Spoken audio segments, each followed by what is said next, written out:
Good morning, students. Yesterday we discussed how to derive Green's function.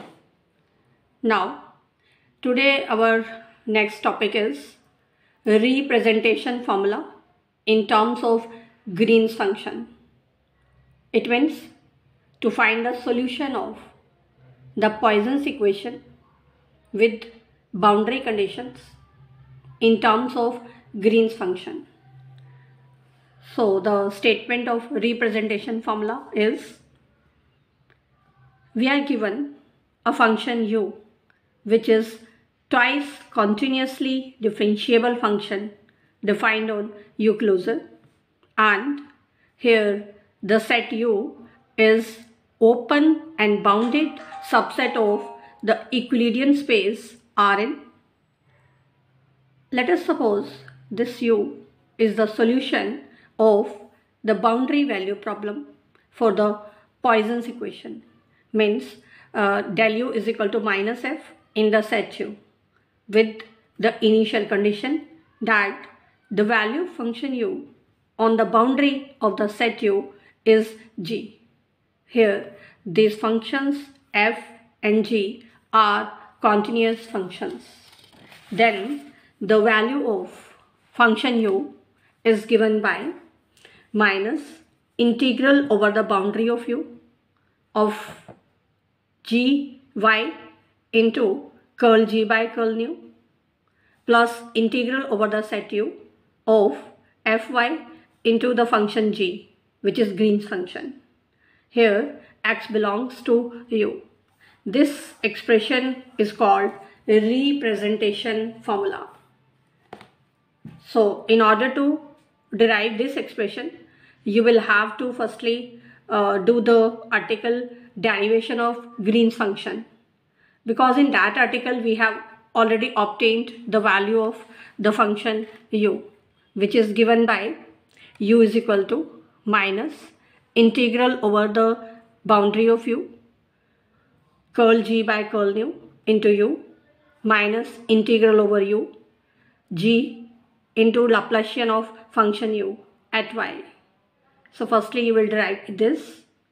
Now here we are given the initial condition that the value of the function u is g on the boundary, and in the set u Laplacian of u is minus f.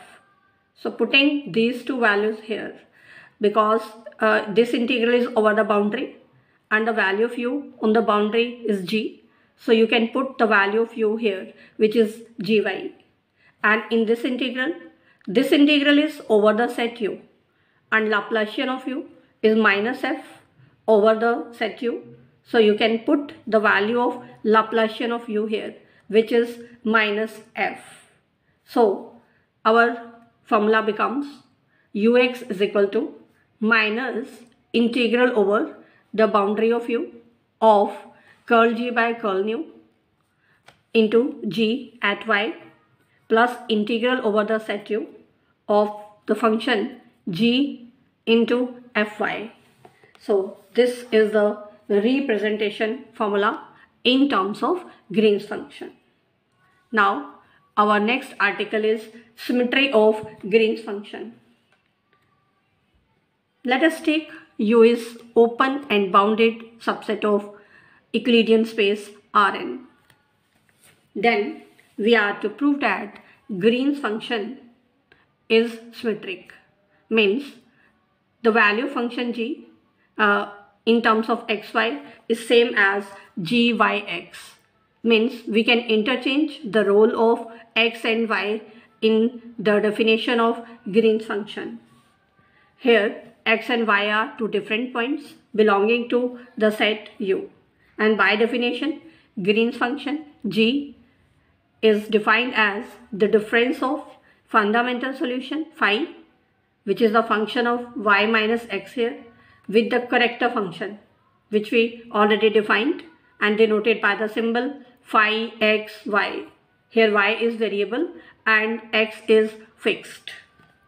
Now to prove that Green's function is symmetric, let us take two different points x and y belonging to the set U, and we define two functions v and w. First function v we have defined as a function of z because x is fixed in the definition of Green's function. So we have defined the function v as a function of z and denoted it by g x comma z. This we have defined by the difference of fundamental solution of Laplace equation phi, which is the function of z minus x, with the character function phi x z. Second function w, which is also the function of z, we have defined as g y comma z, which is the difference of the function phi, which is the function of z minus y, with its difference with the character function phi y z. Here z belongs to the set U. Now, in order to prove this result, we will have to prove that the value function v at y is same as the value function w at x. Now, let us find the Laplacian of both functions v and w. So, Laplacian of function v, this is given by Laplacian of the fundamental solution phi minus Laplacian of the character function. Now, by definition, because this is fundamental solution of Laplace equation, so del phi, that will be 0, and also by definition of character function, Laplacian of this function, that is 0 in the set U. So we have proved Laplacian of function v is 0 in the set U. Now let us find Laplacian of function w. Also again by using the same definitions, Laplacian of phi is 0 and Laplacian of character function, that is also 0 in set U. So we have obtained Laplacian of function w is 0 in the set U. Now let us find the value functions v and w on the boundary. Now on the boundary of set U, because we are given on the boundary because the value function v, that is the difference of phi and the character function on the boundary, by definition the value of character function is phi of z minus x. So these two terms will be cancelled out, so we get value 0. And in the same way for the function w, on the boundary the value of character function is this, so w becomes 0 on the boundary. So we have shown that the values of Laplacian of v and Laplacian of w, that is 0 in the set U, and on the boundary the value of both functions v and w, that is 0. Now let us consider two balls with center x and y, and these two balls contained in U, and let us take the complement of these two balls. This we have denoted by the shaded portion, and this region we have denoted by v. So we have denoted v as the complement of union of these two balls. Now let us apply Green's formula to the functions w and v in the region v. Now by Green's formula we can write integral over the set v of w del v minus v del w is equal to integral over the boundary of set v w curl v by curl nu minus v curl w by curl nu. Just keep in mind here all the three v's are different. This v is the set which we have defined, this is the function v, and this is not v, this is the normal unit vector nu. So just keep the notations in mind, and that is very important here. Now because we have proved already that Laplacian of function v and w in the set U is 0, so here this will become 0 and this is also 0 because v is contained in U, and if these two values are 0 in v, so that will be 0 these are 0 in u, so they will be 0 in v also. So this integral becomes 0. So we get the integral over the boundary of set v, that is 0. Now boundary of v. You can see from here that boundary of v, that consists of boundary of u, boundary of this ball and boundary of this ball. So let us take the union of the boundaries of u, boundary of this ball and boundary of this ball. That will give us the boundary of the set v. So boundary of set v is equal to boundary of u union boundary of the ball with center x radius epsilon union boundary of the ball with center y radius epsilon. So our this integral, which is defined over the boundary of v, that will be converted into 3 integrals. One integral over the boundary of u, second integral over the boundary of the ball with center x radius epsilon, and third integral over the ball with center y radius epsilon. So our this equation becomes the integral over the boundary of u plus integral over the ball with center x radius epsilon plus integral over the ball with center y radius epsilon is equal to 0. Now, because we already discussed on the boundary of the set u, the value of function v and the function w, that is 0. So this integral will also become 0. Now we are left with these two integrals on the left side. So our expression becomes integral over the sphere with center x radius epsilon of the function w curl v by curl nu minus v curl w by curl nu is equal to integral over the sphere with center y radius epsilon of the function v curl w by curl nu minus w curl v by curl nu. Now let us take limit on both sides as epsilon approaches to 0. So we get this equation now. Now let us find these two expressions one by one. So first of all, we consider the integral of this term. So let us consider the absolute value of the integral of v into curl w by curl nu over the sphere with center x radius epsilon. Now, by the properties of integrals, this integral is less than or equal to the integral over the sphere with center x radius epsilon of v mod into curl w by curl nu mod. Now this term can be replaced by its maximum value because v mod is less than or equal to maximum of mod of v over the sphere with center x radius epsilon, and curl w by curl nu, that is the directional derivative of function w, which is dw dot nu. Now because nu is the unit vector, so its magnitude is 1.